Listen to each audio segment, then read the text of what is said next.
We can still do the bathroom renovation or whatever you want to do, but understand that this is the next thing you got to save up for. Often renovations, there's a lot more work than people are aware of, and it can be a lot more difficult than designing and building a custom house. So should we talk about that? It sounds like I hate modern houses, and it's not that I hate modern houses.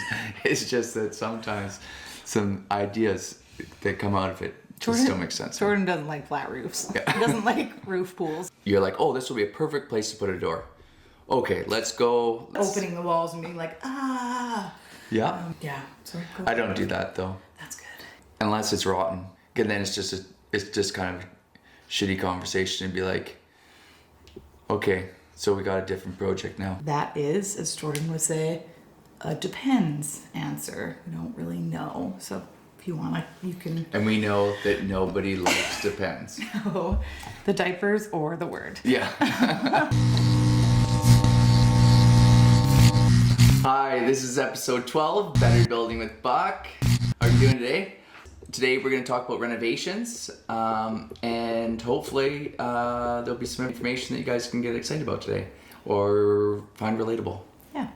I think that a renovation in my mind is something that often is,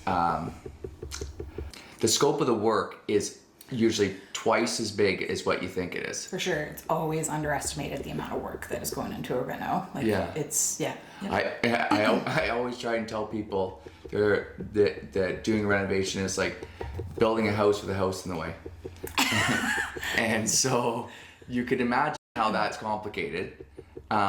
So people will always say, well, is it easier to renovate or is it easier to build? Well, it's a lot easier to build new, but sometimes it's more affordable to renovate, depending on what your goals are for your project and so on and so forth.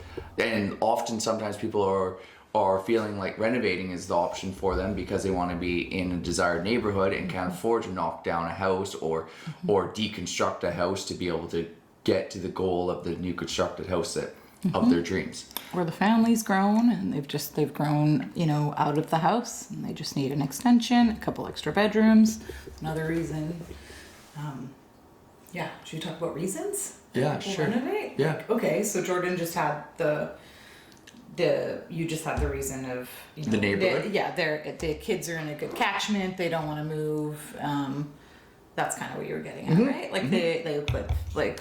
Yes. Okay. Cool. Yeah, it could be this shopping center, whatever the thing is that gets you excited to get up in the morning. For sure. Yeah. So not wanting to leave the neighborhood because your family has thrown some roots down there. Yeah. What else? The fact that you want to make sure that you have curb appeal, the like keeping up with the Benjamins kind of thought process. For sure. Yeah. Often sometimes you're doing renovation on a street and then the neighbor down the street's asking you, oh, well, I like that. And then you might go into some chatting with them about what you're doing there. And sometimes it turns into a job. You never know. What other things you could be trying to renovate for? Resale? I feel resale, like it's kind of boosting up your, okay, if we renovate this ensuite and kitchen, maybe we can get, we can jack up the price a little bit more. It's going to be more appealing to like a broader market. So yeah. No, that's a good one. You could also be trying to renovate if you were needing more income from the house. So you might want to be trying to put a suite into the house or a carriage house. That's not quite a renovation, but in a lot of sense, the carriage house is a renovation because of the fact that you're having to dig up a lot of the yard and tie it into the existing house. And yeah, for sure. Yeah. It has to be staked a certain distance off of it. You're still having to. Yeah, I would call it an extension of the house. Sometimes there's even breezeways that attach them. It all depends who's going to be in that carriage house, I guess. Garage enclosures is a really big one. I find I've done that quite a bit. Like a carport too? Yeah, a garage or a carport enclosure just so they can just, redisperse that space into the house. That's another renovation I find is really common. What else? What other reasons do people renovate? Deep retro energy fits. Oh, yeah. Whoa. We're not going to get too much into that one today because we are going to do like a full podcast of net zero homes and what we've learned on that. We just finished a course, but we'll touch a little bit on the deep energy retrofits today. Do you want to talk about that maybe for a little bit? Yeah, sure. I'm Okay. gonna pass it off to you. Okay, fair enough. Just to get me rolling. Yeah, no, Sorry. that's totally fair. Okay. So when we talk about deep energy retrofit, so that could be trying to just, get an energy audit done on your house and understand where the most heat loss is, or where you have huge energy sucks and how you're going to kind of deal with those elements so that you can feel more comfortable within the home. Mm-hmm. You could also be trying to do that renovation so that you have cleaner air in the home, so that, say for instance, your kid has allergies and you're trying to reduce their allergies so that when they come home they have nice clean fresh air to breathe, and that more of your rooms have clean air in general. And so there's lots of different, like, how far you want to go with that. Like, you could be, say they model your house, and so the energy advisor would come, they do a blower door test, which we've talked about before, where they suck the air out of the house and understand how leaky your house is. And then they're also trying to understand how much insulation you potentially have in your wall, in your ceiling, how thick your wall is, what the quality of windows that you have existing, doors, such things like that. And then so they build this model. And then so because of building out that model, they understand where in the model, I guess, where your biggest heat or your biggest losses would be. So sometimes people, the biggest gain would be maybe changing out windows. Maybe, say for instance, you decide that you want to side your house. Well, maybe you decide that, maybe I'm going to try and do the best air barrier on the outside of the house. And at that time, you might also want to do some exterior insulation potentially. So there's a lot of different ways you can go. And if you want to go to the full other end of the spectrum, you're kind of going to trying to get a net zero ready or a net zero home, where now you're trying to potentially put solar on your house so that it can support a majority of the energy load for the house. So there's a lot of different pieces of the puzzle as far as trying to navigate your way through what's important, what the budget is. I know we understand that every project has a budget, and so having to navigate through where you want to go with your budget is up to you, because we have to understand what the budget is so that we can plan your project accordingly to hit the targets and the goals for your project. Yeah, so that's kind of my rant I about have a bit of a fun question for you that came up. Okay, so have you ever, just for poops and giggles, have you ever, what is the worst air change per hour that you've heard of or experienced, or I mean, I'm sure there's some point people were we're not even gonna bother, we're just gonna tear those down, but so I don't know that, I don't even know. So worst air change, I don't have an idea on that, but lots of the older That's houses good. are probably up above 20 air changes, where right now we're trying to go to something around 1 or 2 air changes per hour. Yeah. So there's a big difference there. And often on renovations, that's one of the hardest targets to hit is actually the air change, because of how there's all this layering and stuff that has to happen mostly at where the roof and the ceiling plane meet. Is a really hard detail to do after the fact, because you got trusses on there, and trying to make that tie through is nearly impossible. So we had a podcast, or not a podcast, sorry, a YouTube video where we had Aero Barrier come out, and what Aero Barrier does is they come in and the aerosol caulking, and it's not caulking, but let's just imagine it as a caulking type substance, and then it fills in all the little holes, and Paul is the guy for the island, and we talked about all of these little elves going in and just doing these little repairs behind the scenes, and it's a pretty funny little short little clip that we were joking about outside. And Paul goes, you're not putting that in the video, are you? And we were like, so now whenever I run into him, we talk about that. That's really cute. Yeah. So, but so that's a really helpful strategy if you were trying to do some air sealing on the house, because you strip it down to the point where either at drywall and then you start filling in all those little holes, Right. or you could rip it down to studs and then try and put your sealing board on and then try and air seal it then. Right. Okay. Yeah. So often what's happening when you're doing renovations, you're opening up a ton of stuff. So it's kind of, you have to navigate for every project when that might be the best time to do that air barrier, or how you're going to attack your air sealing details. But I guess it would just be like, I'm just sort of thinking, like, if you're only doing a partial renovation, Yeah. I'm sure, like, I feel like you do everything you can to not touch sort of what they want to keep as existing, but I'm sure that really, like, that will really, really ruin, like, your, how many air changes per hours you have. Like, have you, like, you know, okay, how do I say it? So Yeah. you put all your energy into like this, like when I've just been designing for renovations, like there's parts of the houses where we don't even touch. It's just spec'd as existing to remain. We don't Yeah. draft anything. We just draft like what the exterior structure and detail wherever they just want renovated. So if we're doing a deep retro energy fit, and you put all your efforts into this one specific area that they're renovating, you get your blower door special, and then you're like, well, crap, we still have like whatever 11 air changes per hour. Yeah.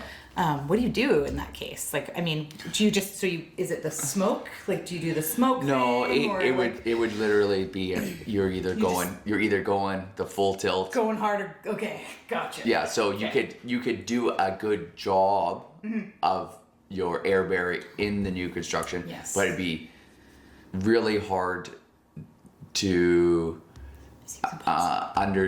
understand how good of a job you did, because you wouldn't have the overall wall assembly into the I guess the air, to figure out how many air changes you had. So yeah, for sure. Cool. Yeah. Thanks for answering that. So yeah, deep energy retrofits are definitely, when you're going to net zero, you're pretty well keeping the bones of the house and rebuilding. Yeah. It's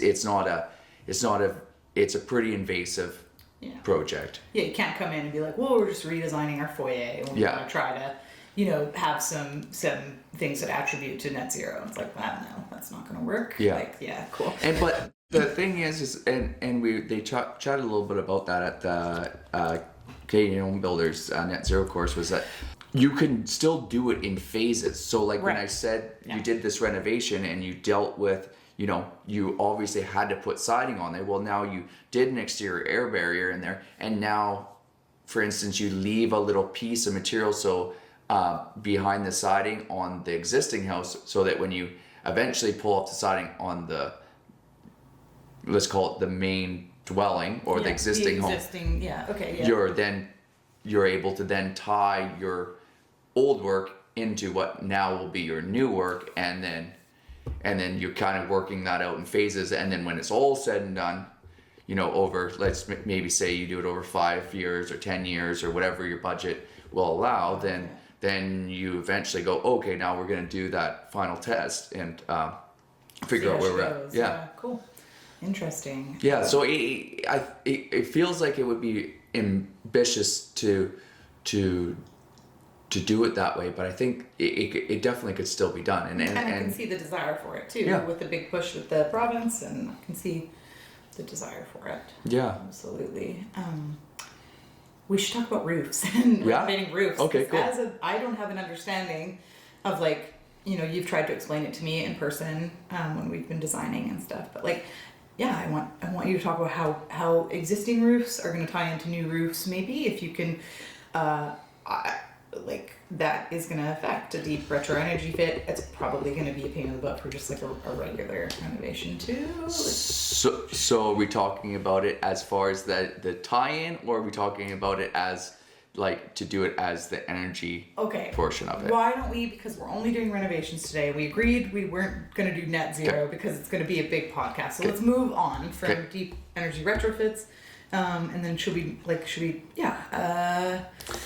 Okay, let's talk about just the roof in general and trying to make sure that it doesn't look like a renovation. Cool. Okay, sweet. Like on Keith's project, when we started trying to understand how that roof was going to tie in. Yes. So we have a project where they would like to do a set of stairs coming up to their front, or the stairs right now are on the outside of the house to the front door, and they would like to enclose the stairs. And so we were trying to figure out a way so that the roof wouldn't look, the addition didn't have to look like a renovation, like it was always there when they first designed the house, that it still made sense. And so it's not always the easiest thing to tie something in and make it not look like it was an add-on of something that didn't already exist. Or if it's in a spot that is going to create valleys and like water issues too, which is kind of in that project. We were at a bit of a weird sort of intersection of, a gable meeting a hip, right? Yeah. That was, so it was a bit tough. I actually still haven't even visualized what we're going to do for that. I got to draft up the house, but, sorry, carry on. No, that's fine. And so it's, you got to sometimes get creative, and sometimes you need the help of an engineer to be able to figure out how you're gonna pick up some new loads that didn't exist before and carry that down through the building. Because on the top you're gonna, like here, it doesn't snow a lot, but it can snow. So if the snow is sitting on the roof, that load gets put on the roof, then it goes onto the wall. And then it, if it's 2 stories, then it goes on to the floor system, and then another set of walls, and then finally it gets down to the foundation. So you have to figure out how you're going to get that weight to be brought down the roof, down the wall, and make it all the way down to the foundation where it's nice and strong and sturdy on the ground. So when you're tying into a new roof and trying to figure out how that's all going to play in, you have to get a little bit, I said it already, but creative and understanding how you're going to get there. For sure. And that, I think, is probably one of the things that is often not taken into consideration. Overlooked. It's like we're putting this box here to serve this purpose of the house, but it looks like a tumor on the side of the house. And the idea is not to make it look like that. Ideally, if you can, at least in my mind, I guess if you're trying to go, I've had people reach out to me and be like, we've got this one style on this house, and then we want to have this like modern addition, and that's fine. Just, it's probably not for me. Not and it's not that it sounds like I hate modern houses, and it's not that I hate modern houses.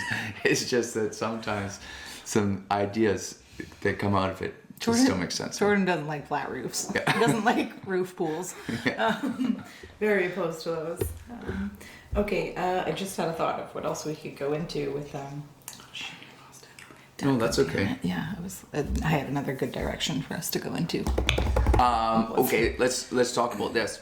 So when you think, okay, let's move this, we want to put this door here. Let's say it's for a suite, and you're like, oh, this will be a perfect place to put a door.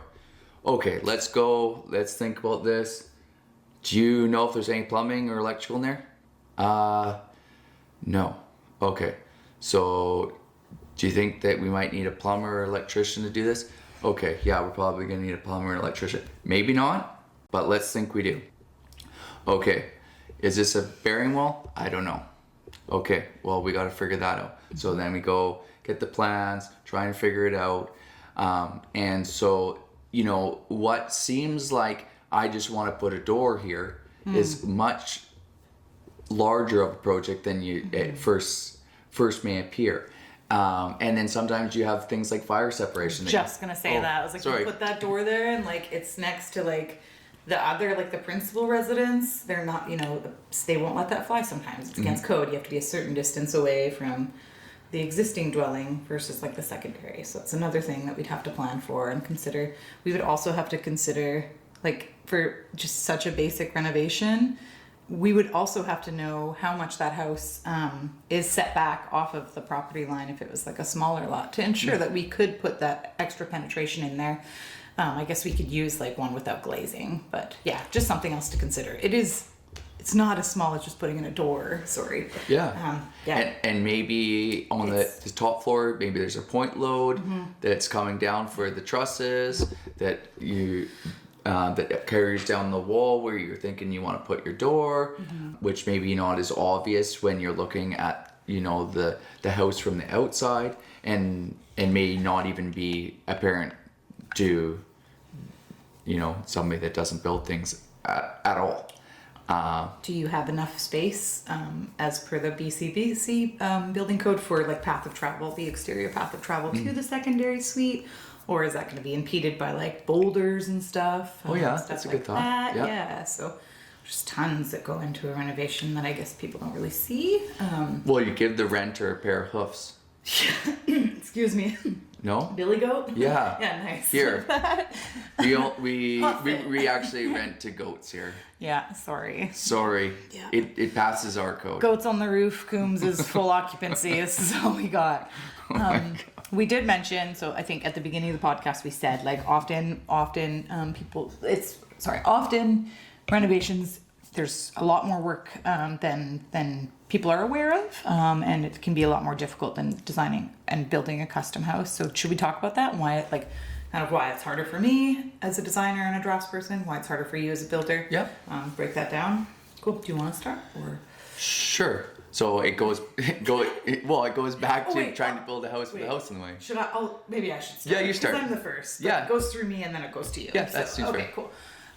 So it's pretty basic on my end, but it's not basic, sorry. It's more difficult, but it's not going to be as complicated as probably building.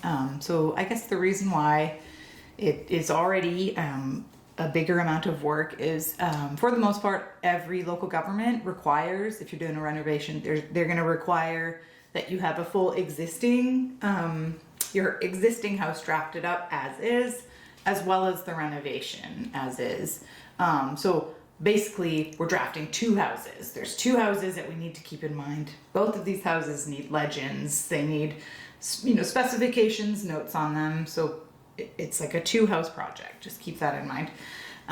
Additionally, there's renovation plans like through the city require a lot more detail. Like I said, with legends, they require color coding just to indicate where we've done the renovations. So that really takes up a ton of time. We don't usually know what the engineering is. We don't really know. We take a look at the plan and get a good idea, but like sometimes we need to have an engineer come in and make sure that they want to do that before it even starts. How is this going to impact the total? Like if they can do this, where was I going with that too? Okay, where was I going? Oh shoot, I lost my train of thought. That's Anyways, okay. Tying in, so obviously tying in and designing into an existing house can be difficult, like planning a roof and making sure that looks good and it's not creating water issues in the roof.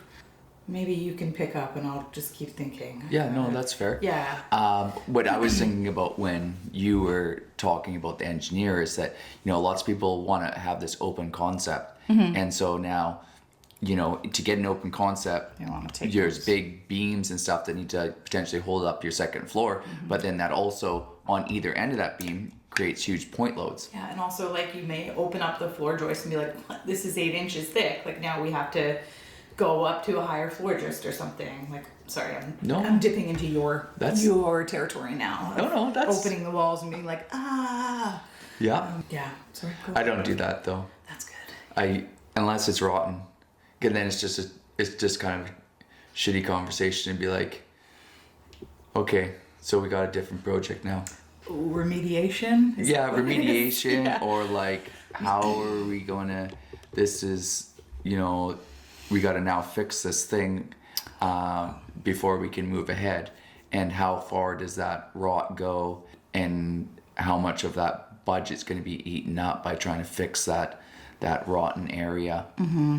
Yeah. And so now what was supposed to be an interior renovation is now turned into exterior renovation, and then trying to make that as painless as possible, while still trying to get the person the What product they want. what they want in the end. That's what I feel like in the practical sense, builder sense, that's what I feel is like the hugest hurdle with renovations is like there's going to be, more or less a lot of surprises that are going to come up that are going to cost money. Like that's sort of it's not that every project's like that. It's just that sometimes, you've got an old house that, whether the person took care of it, that is either you or the person before. And the thing is that a house is very much like a car, but you don't get a manual with it. And people don't understand that you need to do things to your house to make sure that it doesn't rot, compared to, people know you have to go get an oil change. Well, lots of people don't understand that, you have to change your filter on your furnace is more often. You have to clean out your traps in your house before they start to plug and fill drains, your gutters. You want to make sure your perimeter drain's still working so that your basement doesn't flood. You want to make sure that if you have any penetrations through your exterior of your house, that if there's caulking in that place, then maybe it needs to be re-caulked. The fact that you need to paint your exterior trim, or wash the outside of your house, clean your gutters. There's lots of things. And, we try and do a good job of going and explaining to people on a new house.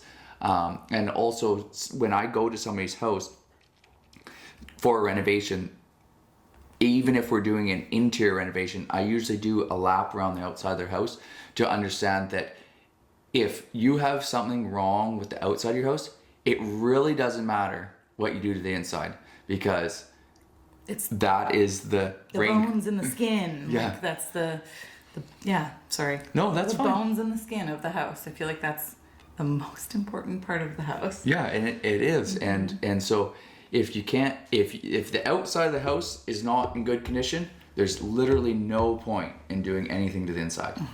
And sometimes that's a hard For sure. conversation to have with somebody.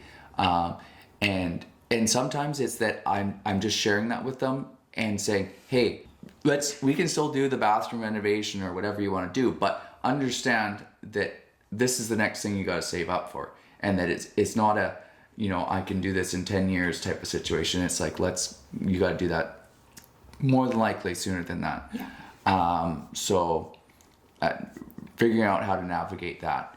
And so I think that makes sense in my mind. Hopefully that resonates with you guys. Sure. Yeah. For sure. Another aspect to think about when you're doing a renovation is form and character. So I guess it would be, it would be really nice to kind of consider integrating into the neighborhood, but it's not required by a lot of local municipalities. It is required by some though, and you can especially see it when it comes to like heritage homes. So forming character is you're given a specific sort of guideline to work from with the local government or the strata, and it needs to adhere to that. And on the other side too, if it's a heritage house, I think you need to carry in some of the existing materials. You need to replicate the heritage craftsmanship, which is just like cha-ching, cha-ching, cha-ching, cha-ching, cha-ching. They're not made like they used to be. I feel like when it comes to like that heavy detailing of like a house. So that can really stall a process, because at that point you're getting that's a DP, right? Yeah, you're getting you might need so you're getting a DP, and in my experience, the municipalities that are requiring this are like Oak Bay and City of Victoria, so you're already gonna have a really hard time getting through to them. But that's just sort of another step in the process to consider, especially say if you live in like a subdivision, like a newer subdivision that's been built in like the early 2000s or something, they're usually going to have a form and character guideline to work off of. Which I think is, in my mind, it is good to have. For sure. Yeah. Like, because you don't want to, again, you don't want somebody coming into like a whole subdivision that's designed as craftsmen and they're going to put in like a hyper modern house, Yeah. right? Like you, for sure, I totally agree. And of course, with the heritage, you want to keep that up as well. That is just another hurdle that you kind of need to think about. Additionally, is if you are living in a strata, give that information to your builder and designer right away. There was an instance once where the real estate agent didn't give that information to a builder I was working with. So he didn't pass it on to me, and apparently in the subdivision, you're only allowed a 2-story house. We designed a 3. That was bad. We both were very upset, the builder and I think we trauma bonded over it. Yeah, we had to redesign the whole house. Like, you're losing a whole story as a humdinger, but it was on paper, right? So we're good. You know, it was on paper. But yeah, so they also, sometimes municipalities, they'll have a different height requirement. So yeah, it's important to have that information and give it over as soon as you can. Yeah, and I think the next thing that we wanted to kind of talk about too is a common question that we get asked is, well, do you think it's going to be better to renovate or just tear it down and restart? And that is, as Jordan would say, a depends answer. We don't really know. So if you want to, you can. And we know that nobody likes depends. Oh, the diapers or the word. Yeah. And so, because it seems, when you hear depends answers, it seems so uninformed.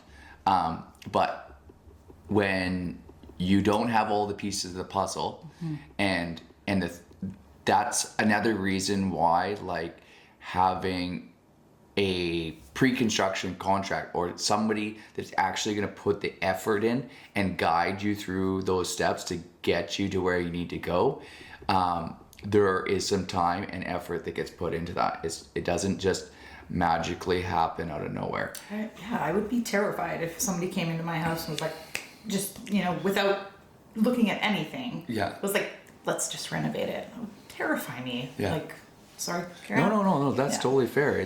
And so you have to do a bit of investigating, and sometimes you have to reach out to multiple parties to come to a conclusion of what makes sense, and then also understanding what the goals are for you, because every household is going to have different goals. Are you having more kids? Income is it? Yeah. Are you? There's a million ways in which you could approach that, but so it does depend. And if you're looking to live in a certain area, then maybe doing the renovation makes sense. I guess if you're planning on tearing it down, then you have to think about too, like, okay, are we going to try and save any of the material? And there's companies around that will actually deconstruct your house, and which is pretty awesome. And not always does that material even get used on your job site, but sometimes it gets brought away and then used for different types of projects where it would be a better fit. Another great thing about if you're trying to, this is kind of new build compared to renovating, where you taking the house down, is like, where is that house in its life cycle? Like, how much effort has been put into it over that 30 years or 40 years or 50 years or whatever that is?